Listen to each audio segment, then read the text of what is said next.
Hey guys, what's up? It's Emily. Welcome back to my channel. If you're new, welcome. Feel free to subscribe. Hold for playing.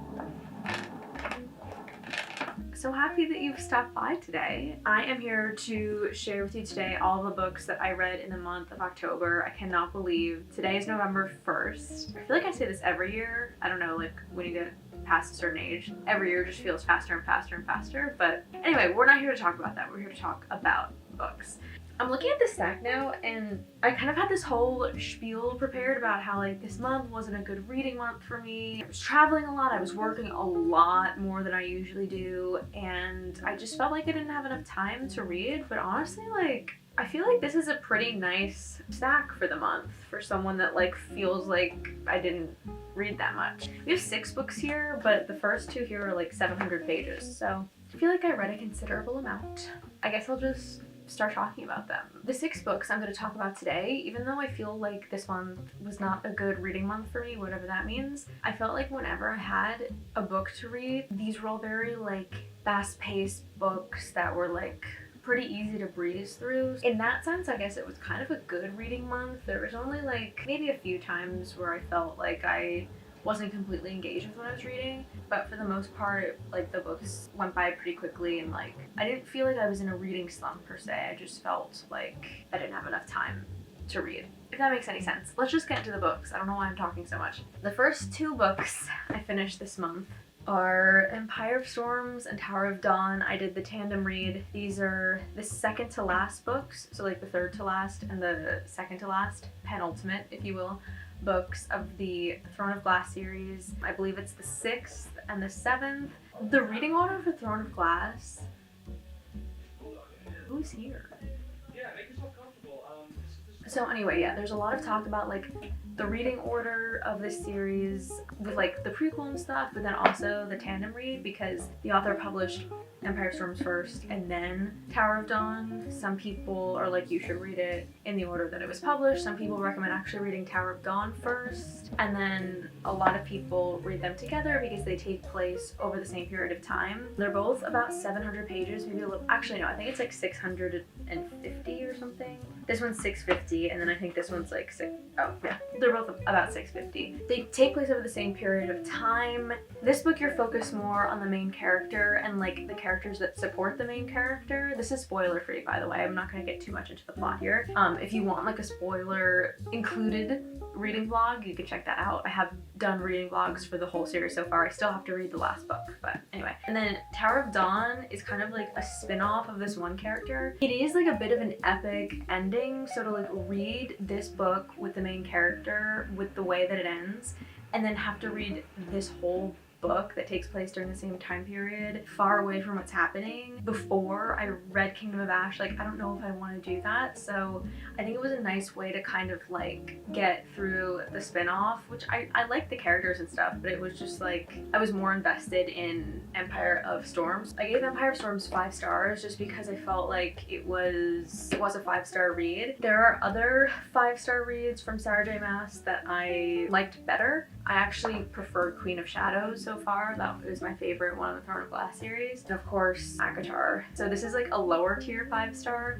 but it was still a 5-star read. And then Tower of Dawn I gave 4 because I was invested in the characters for it being a spin-off. There was just, the thing about reading both of these books at once is that there were just so many characters in this one and in this one. You go through all these characters' points of view. So sometimes it was like you would get a cliffhanger for one character and then have to read like 100 pages until you picked up with their storyline again. It was definitely a unique experience, and I'm happy I did it. I am happy it's over. It was very intimidating to just look at this and be like, this is one book that I'm reading right now. It's like 1,300 pages or something like that. I would recommend tandem reading for sure. Those are the first 2 books I read. Then I went on to Knight's Edge by Liz Karen, who signed this for me.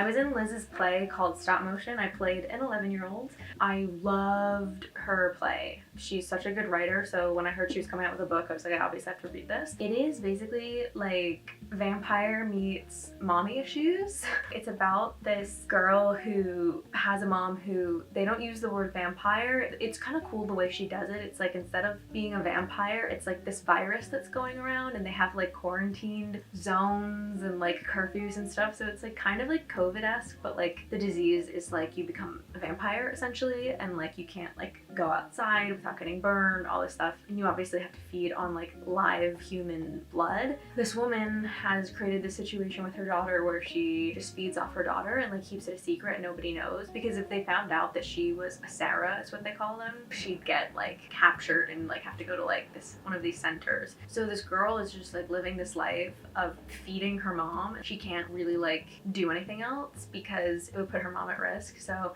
I just thought that was such a brilliant like idea and unique idea for a book, and I did give it 5 stars. I breezed through this book. I forgot that Liz had wrote it as I was reading it, which is like, I don't know, like I feel like if you have a friend or like a colleague that's written something and you just totally forget that they are the ones that wrote it as you're reading it, it means that you really like are into the story. And it just went by so fast, and it's short too. It's like 250 pages. A great spooky read. This was great. I would love to also see this as like a TV series. So next I have Garcelle Bouvet's biography, Love Me As I Am, which was also a book that I absolutely breezed through.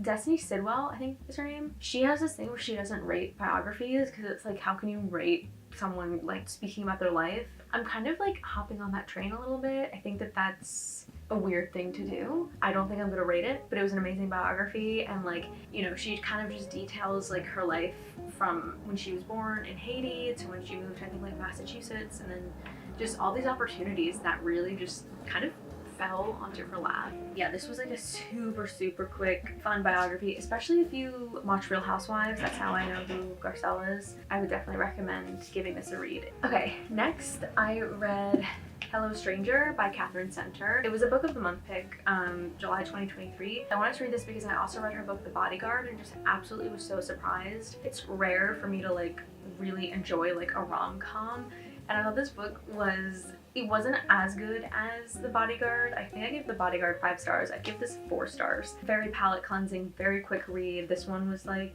300 pages. It's about this girl who is an artist. She's like entering this like portrait contest, or like she made the top 10 out of like thousands of applicants, and so she's entering like the finalist competition with only 10 other people. Something happens and she develops probably temporary face blindness, but who knows, like it could be permanent, and so that makes it difficult for her to do what she needs to do for the portrait contest. I mean, I predicted the thing that happens at the end, but it's just really cute. It just makes me thankful that like I don't have face blindness, and I didn't realize that like I think 2% of the population has this. It can be really like anxiety inducing to like not be able to recognize people socially, professionally, etc. So I mean, I wouldn't say this is like the most informative book about face blindness. It made me think about that and kind of like research it a little bit more. I give this a 4 out of 5, like a very solid 4 out of 5. If you're looking for like just a fun kind of quirky little romance,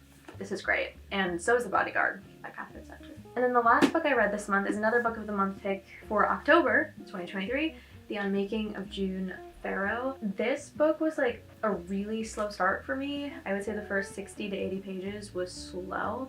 I can't really say what it's about because it's kind of a spoiler to talk about. It's like one of those books. It really picked up. I did predict the thing that happened at the end, and it was very satisfying. I almost want this to be a series and to like take this period of time that was written about and expand it and make it into like 3 books or something. I just felt like I wanted to like explore more of certain elements, and again, like this is 320 pages, so I just kind of wanted more from it, which I guess isn't a bad thing. I'm wondering what I can really say. It's about this girl who, like, her name is June Pharaoh, and her mom disappeared like shortly after, I think, June was born, her grandma, at the literal top of this book, her grandma has died, and there's kind of like a curse that plagues the women in their family, and I guess that's all I can say. It's kind of like a very precious, like, mother-daughter story. Mother-daughter, but like also like grandmother-granddaughter, I would say more, but also mother-daughter. Just like women in the family. It's a great story,